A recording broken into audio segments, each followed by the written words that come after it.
누가복음 13장 31절부터 35절까지 제가 봉독해 드리겠습니다.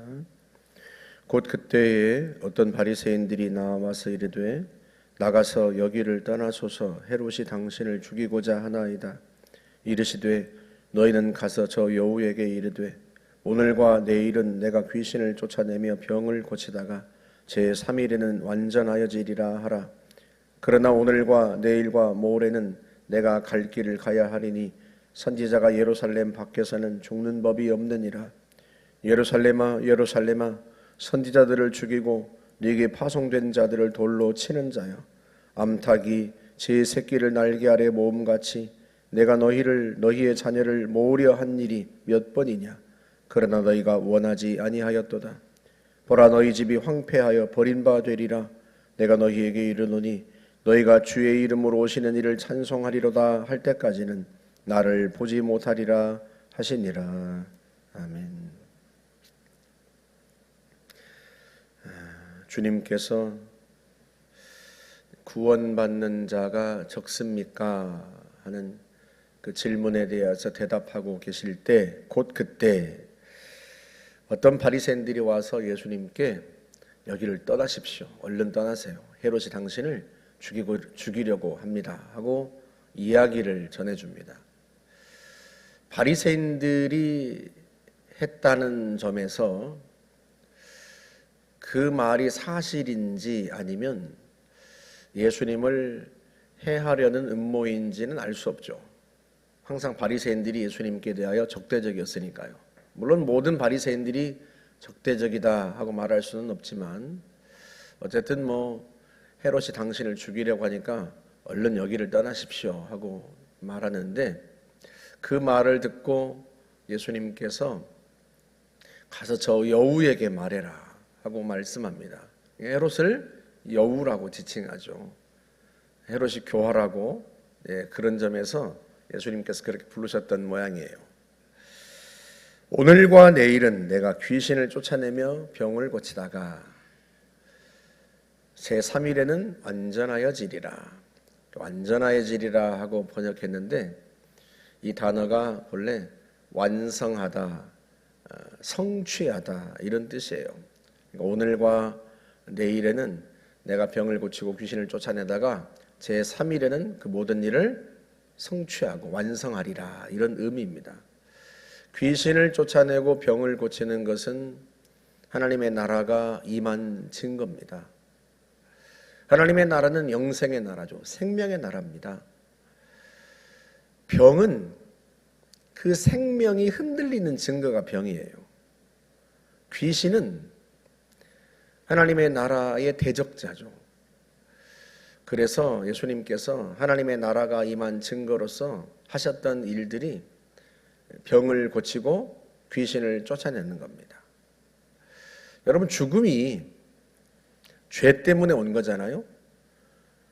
인간이 죄를 범함으로 말미암아 찾아온 것이 죽음입니다. 주님께서 아담과 하와에게 하셨던 말씀이 그 말씀이잖아요.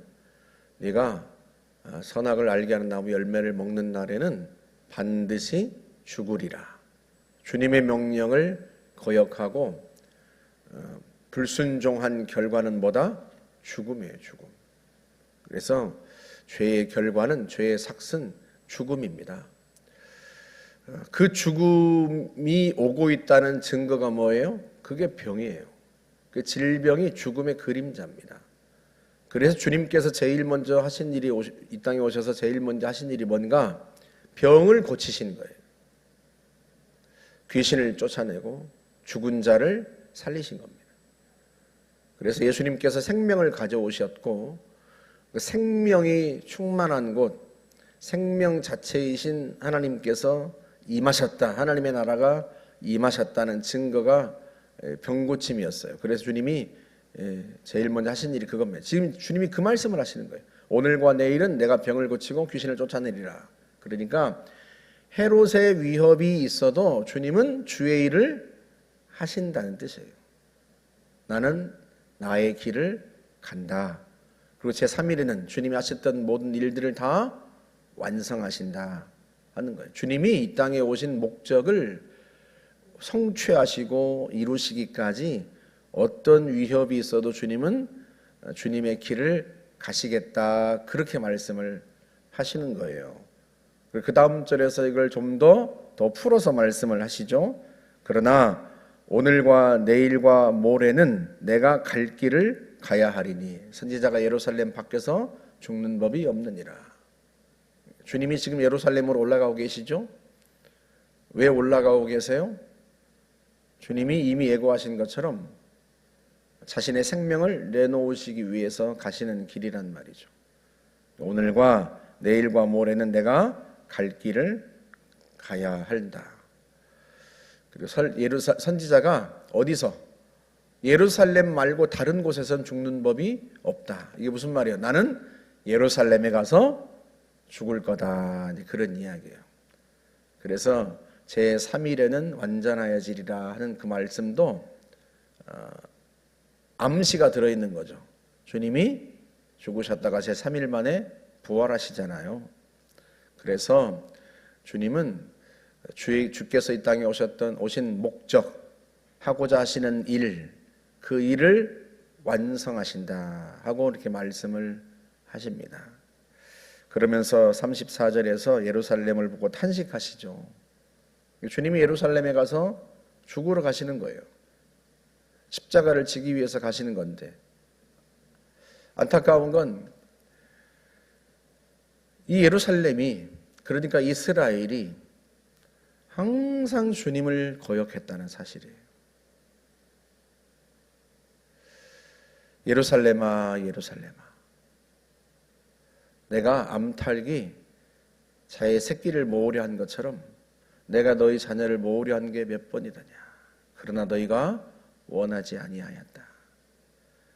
주님이 자기 백성을 돌이키시려고 얼마나 많은 선지자들을 보내고 또 얼마나 많은 고난과 징계를 내리고, 그런데도 불구하고 이들이 회개하지 않고 주님께 돌아오지 않아요. 그게 예루살렘의 역사예요. 그래서 끝내 주님께서 예루살렘을 적군의 손에 붙이셔서 초토화시키고 심지어 하나님의 성전까지도 파괴되도록 내버려 두시고, 그렇게 해서 이스라엘이 바벨론으로 포로로 붙들려왔었단 말이죠. 그런데 이들이 바벨론 포로에서 돌아온 후에도 잠깐 회개하는가 싶고 잠깐 주님께 돌이키는가 싶더니 또 이인의 주님을 배반하고 우상을 섬기고 그런단 말이죠. 그리고 이스라엘의 역사는, 예루살렘의 역사는 배반의 역사입니다. 배반의 역사. 지금도 마찬가지죠. 예수님을 따르는가 싶더니 그 따르는 군중들이 다 예수님을 못 박으라고, 십자가에 못 박으라고 돌변합니다. 그게 너무 안타깝고 그게 너무 속상해서 주님이 탄식하시면서 그렇게 말씀하시는 거예요. 그래서 35절, 보라 너희 집이 황폐하여 버린 바 되리라. 주님이 예언하시는 거죠. 주님이 예언하시는 것처럼 AD 70년에, 그러니까 주님께서 십자가에 달리시고 부활하신 그 사건이 있은 후로부터 약 40여 년 후에 예루살렘이요 또다시 파괴됩니다. 로마의 티투스 장군이 군대를 이끌고 와서 그 성을 3년 동안 포위하고 완전히 파괴합니다. 예루살렘 성벽이 얼마나 두터운지 그 두터운 성벽을 우리가 다 허물었다 하고 보여주기 위해서 성벽 귀퉁이를 남겨놓고 나머지는 완전히 파괴시킵니다. 남아있는 성벽이 지금 예루살렘의 그 통곡의 벽이라고 하는 거예요. 일부러 그 조금 남겨놨어요. 왜? 이렇게 성벽이 두터운데 우리가 완전히 무너뜨렸다, 그걸 보여주려고. 너희 집이 황폐하여 버린 바가 될 것이다. 너희가 다시 나를 보지 못할 거다. 주의 이름으로 오시는 이여 찬송하리로다 하고 주님을 환영하고 정말로 환영하면서 영접하기 전까지는 너희가 나를 다시는 보지 못할 거다.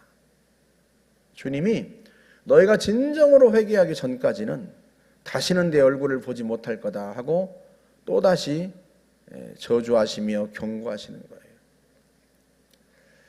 안타깝게도 지금까지도 예루살렘은 돌아오지 않고 있죠. 지금까지도 예루살렘은 유대인들은 예수님을 거부하고 이미도 오신 메시아를 거부하고 메시아가 오기를 지금도 기다리고 있습니다. 바울이 그것 때문에 로마서 9장부터 11장에 보면 자기 동족 이스라엘의 구원을 위해서 얼마나 자기가 눈물로 기도하고 있는지를 보여주고 끝내 이스라엘이 구원받을 거다라고 하는 자신의 소망을 거기에 담아놓죠. 여러분, 이게 꼭 예루살렘과 유대인만의 이야기라고 그들을 향해서만 하나님이 하시는 말씀이라고 생각하시면 안 됩니다. 오늘 우리는 어떤가? 우리 자신을 돌아봐야죠. 그러지 않겠습니까? 주님께서 히브리서 3장에서 말씀하세요. 그러므로 성령이 이르신 바와 같이 오늘 너희가 그의 음성을 듣거든 거역하지 말고 회개하고 돌아오라 하고 말씀하세요. 광야에서 시험하던 날에 거역하던 것 같이 거역하지 말고 하나님 앞에 회개하고 돌아오라. 광야에서 거역하던 시험하던 날 같이 하나님 우리 가운데 계신가 시험하던 날처럼 그렇게 거역하지 말고 지금 너희 마음을 돌이키라 하고 말씀을 합니다. 우리가 그래야 돼요. 우리가 이스라엘이 한순간에 하나님을 떠난 게 아니에요. 조금씩 마음이 하나님께로부터 멀어진 거예요. 우리는 그 이스라엘의 역사를 성경을 통해서 읽으니까 이들이 뭐 한순간에 하나님을 떠난 것처럼 그렇게 생각하지만 그렇지 않습니다. 조금씩 하나님을 떠나고 하나님께로부터 마음이 멀어져서 어느 순간 그 하나님을 배반한 거예요. 지금 한국 교회가 그렇지 않은가? 지금 우리가 혹시 그렇지 않은가? 오늘 주님께서 우리에게 말씀하신단 말이에요. 오늘 우리에게 주님이 회개하라 하시고 오늘 주님께서 우리에게 경고하실 때 그걸 내게 주시는 말씀으로 받아들여야 되지. 뭐 나는 잘하고 있는데 뭐 이 정도면 됐지 뭐 얼마나 더 잘해? 이렇게 생각한다면 이스라엘이 갔던 그 반역의 길을 우리도 걸을 수 있어요. 우리도. 여러분들이 이제 연세가 있으시고 하니까 여러분 젊을 때, 청년 때 그때 한국 교회와 성도들이 어떻게 하나님을 섬겼는지 여러분 잘 기억하고 계실 거예요. 여러분이 그때 그 어른들을 보면서 얼마나 그 어른들이 훌륭하다고 생각하고 얼마나 그 어른들을 본받으려고 따라했는지 여러분이 증인이잖아요. 여러분 스스로가 증인이에요. 저도 마찬가지고. 고등학교 2학년짜리가 매일 밤 학교 마치고 밤에 10시에 교회에 와서 1시간씩 기도했던 건 다른 이유 때문이 아니에요. 항상 기도하는 어른들이 있었어요. 권사님들이 5분 항상 밤늦게까지 기도하고 심지어 철야하면서 새벽까지 기도하고 기도 소리가 교회에서 끊이지 않았습니다. 제가 다니던 교회만 그랬나? 아니요. 대부분의 교회들이 그랬습니다. 많은 교회들이요. 항상 깨어서 기도하고 전심으로 부르짖고 금식하고 철야하고. 제가 교육전사 때만 해도요. 진짜 철야 기도를 했어요. 새벽 3시까지. 그러다가 조금 몇 년 지나니까 새벽 1시. 조금 더 지나니까 11시. 점점. 지금은 철야 기도하는 교회가 없습니다. 이게 어느 순간 갑자기 이렇게 된 게 아니에요. 조금씩. 우리가 주님을 향한 열정이 식고 주님을 향한 사랑이 미지근해지고 그러다가 어떻게 되겠어요? 결국엔 주님께로부터 멀어지고 주님을 배반하는 거죠. 영적인 데 관심이 없고 오로지 어떻게 하면 돈을 더 많이 벌고 어떻게 하면 더 많이 누리고 어떻게 하면 더 즐길까? 사람들의 관심사가 온통 거기에 있고 광고 보면서 TV 홈쇼핑 보면서 얼마나 더 좋은 것들이 있는지 그거 들여다보고 있고 우리의 관심사가요 온통 눈에 보이는 거 거기에 있어요. 사도 요한이 경고했던 안목의 정욕, 이생의 자랑, 눈에 보이는 거 즐기고 싶고 내가 가지고 있는 거 세상적인 거 자랑하고 싶고 내가 원하는 거 육신의 정욕 그거 하고 싶고 이게 세상 사람들의 이야기가 아니라 우리가 지금 그 길로 가고 있는 거 아닌가. 그렇잖아요. 우리에 대한 경고예요, 지금 이게. 너희가 주의 이름으로 오시는 이여 찬송하리라고 진심으로 주님을 찬양하고 환영하기 전까지는 나를 보지 못할 거다 하는 게 그때 주님께서 예루살렘에 가셨던 경고이기도 하지만 지금 영적 예루살렘인 성도들에게 하시는 경고이기도 합니다. 주님이 주의 얼굴을 감추시겠다는 거예요. 이걸 우리가 우리에게 하시는 경고로 듣고 우리의 마음을 새롭게 해야죠. 아무리 기도하자고 해도 기도하러 오지 않고 주중에 피곤하다고 예배하러 오지 않고 성경 공부를 열어도 오지 않고 도무지 예수님께서 말씀하시는 것처럼 피리를 불어도 춤추지 않고 곡하여도 울지 않는 세대, 그 세대가 지금이 아닌가. 실제로 많은 미래학자들은 지금이 골든타임이라고 말해요. 무슨 골든타임? 한국 교회가 살아날 수 있는 골든타임. 이게 무슨 말이에요? 뒤집어 말하면 한국 교회가 지금 죽어가고 있다, 그런 뜻이에요. 살릴 수 있는 마지막 10년을 지금 우리가 살고 있다. 미래학자들이 하는 말이, 하는 진단이 그거예요. 설마, 우리가 설마 할 때가 아니고 또 다른 누구를 향하여서 정신 차리자 할 때가 아니고 우리 자신이 주님의 이 말씀을, 이 경고를 내게 하시는 말씀, 지금 내게 주시는 메시지로 들어야 합니다. 주님은 주의 길을 가셔요. 그럼 우리도 우리의 길을 가야죠. 주의 길을 따라서, 주님을 따라 우리의 길을 가야죠. 근데 주님은 주의 길을 가시는데 우리는 점점 그 주님과 멀어지고 있고 점점 앞서가시는 주님을 따라가는 게 아니라 거리는 점점 벌어지고 나중에는 주님은 그냥 주의 길을 가시겠지 하고 나는 돌아서서 내 길을 가버리면 곤란하단 말이죠. 한국 교회 부흥의 세대를 경험했던, 부흥 끝자락에 있던, 그 부흥의 끝자락을 경험했던 저로서는 이 한국 교회를 보면서, 오늘날 성도들을 보면서 안타깝기 짝이 없어요.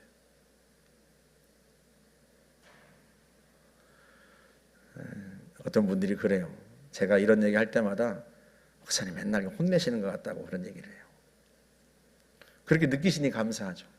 그렇게 느끼지도 않으면 이제 뭐 어떻게 하겠어요. 그럼 그렇게 느끼면, 목사님이 혼내시는 것 같다고 그렇게 느끼면 어떻게 해야 돼요? 본인이 꾸중 듣는 것처럼 느끼면 그러면 얼른 돌이켜서 기도하러 나오고 해야죠. 목사님이 혼내시는 것 같다고 느끼기만 하지 싫다는 거예요.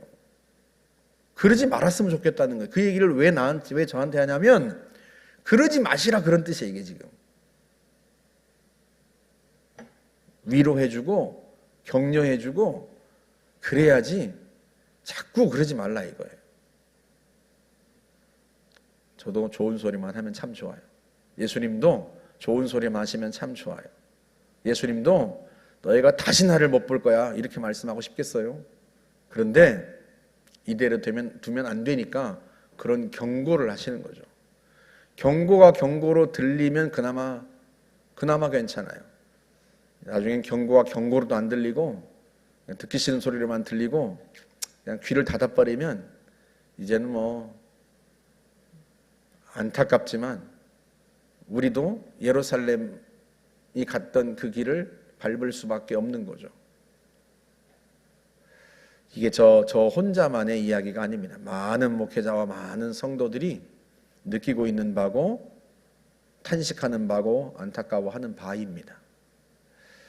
부디 저와 여러분이라도, 깨어있는 저와 여러분이라도 한국 교회를 위해서 기도하고 우리 자신은 깨어있도록 우리 자신을 돌아보면서 내가 세상보다 하나님을 더 사랑하고 주의 제자로서 내 길을 끝까지 가리라 결단하고 그렇게 가야 그래도 주님께서 우리를 불쌍히 여기시지 않겠습니까? 예루살렘아 예루살렘아 하는 주님의 탄식이 오늘 우리를 향해서는 더 이상 이루어지지 않도록 저와 여러분들이 주의 말씀 듣고 회개하고 돌이키고 깨어 있을 수 있기를 주님의 이름으로 축복합니다. 함께 기도하겠습니다. 좋으신 하나님 감사합니다. 저희가 주의 음성을, 주님의 경고의 메시지를 사랑하셔서 하시는 말씀인 줄 알고 가슴에 새겨 돌이키고 회개하고 다시 주님을 온전히 따를 수 있도록 하나님 도와주시기를 바랍니다. 하나님 저희를 불쌍히 여겨주시고 저희에게 긍휼을 베풀어 주옵소서. 예수님의 이름으로 기도하옵나이다. 아멘.